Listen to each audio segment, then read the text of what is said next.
Good morning and welcome to San Francisco, here for the Rip Curl Pro Search here at Ocean Beach. The fog is lifting and this is day one of the waiting period, November 1st. And I think we think about the search concept, and we saw that with Chile. Sometimes challenging is what you're looking for when you're traveling around the world, and I think San Francisco might provide some of those challenging conditions for us.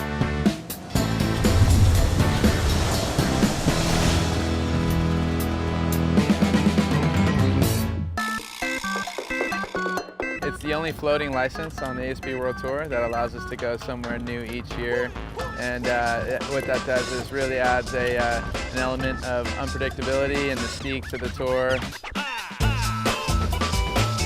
There's a lot of different elements here. We've got, there's a lot of history, a lot of culture. We love it. I mean, it's different for us. We're used to staying in huts or shacks or, out in the boonies, but come into a city like this, it's really cool. Especially this city is so much different from most cities. For the search event, you never know where it's going to be, so you can't get there and get your board dialed. Here in San Francisco, we got like cold water.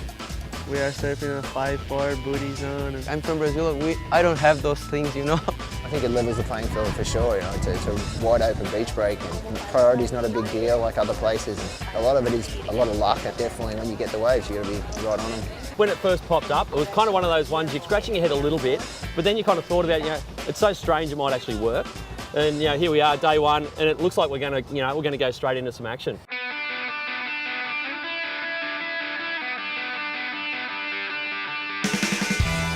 We're really opening up with some pretty solid heats. Now, all the talk about Kelly and the world title, there's a lot at stake in this event for a bunch of other guys in terms of their careers and getting back on the tour for next year. So you're going to see quite a bit of heat out here, I think, with guys, trying to chase some points and shore up their careers.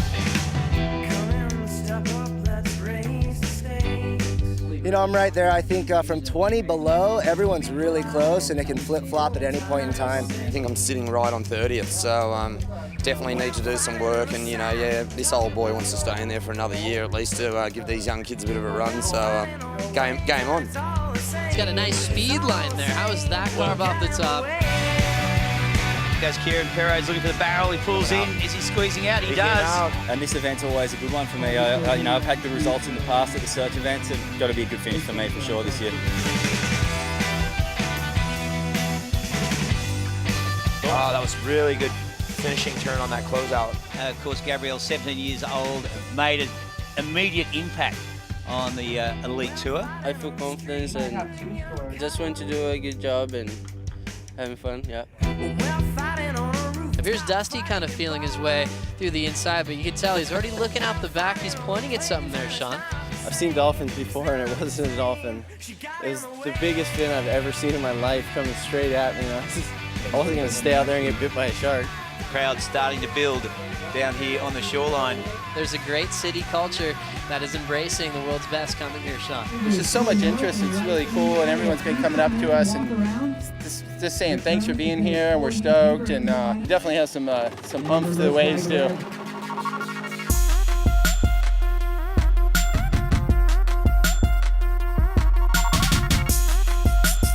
Wilco on his back end.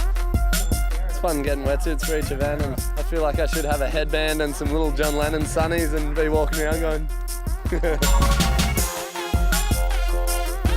Kelly Slater, one with the ocean. See, even the ocean creatures want to come and greet him. It's frightening, isn't it?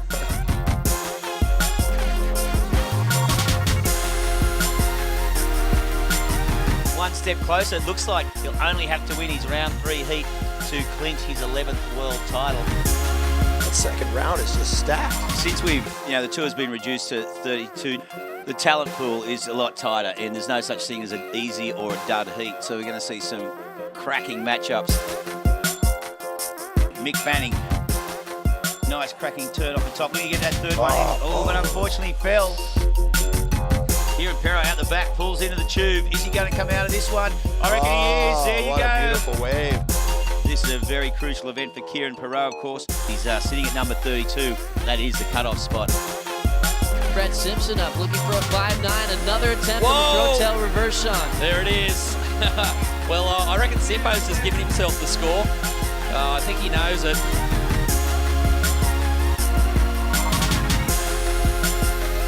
Dead Daniels up again. He's again. getting busy. There's the big air, and he's going to ride out this one. No. You know, that's how Dane surfs. He's swinging for the fences on every turn, and that's the difficult part about competition is just knowing, when to put 75% into your turns. Dane doesn't do 75%.